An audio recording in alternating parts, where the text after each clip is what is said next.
Siapa kita sembah? Bila kita menghadapi cabaran, kita menghadapi ujian hidup, kita kembali kepada siapa? Kepada bomo? Kita kembali kepada Allah. Itu sebab tuan-tuan, iman kita, biar semua manusia kumpul memberikan mudarat kepada kita, biar semua manusia berkumpul untuk memberi mudarat kepada kita, bila Allah tak izin, dia takkan sampai.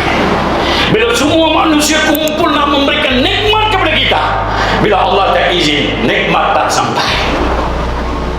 Kenallah Allah tuan-tuan melalui Al-Quran. Dan kita menjadi, Allah sebut dalam Quran surah Al-Imran 139, wala tahinu wala tahzanu wa antumul a'launa in kuntum mu'minin. Jangan kamu rasa sedih, jangan kamu rasa gundang-gulang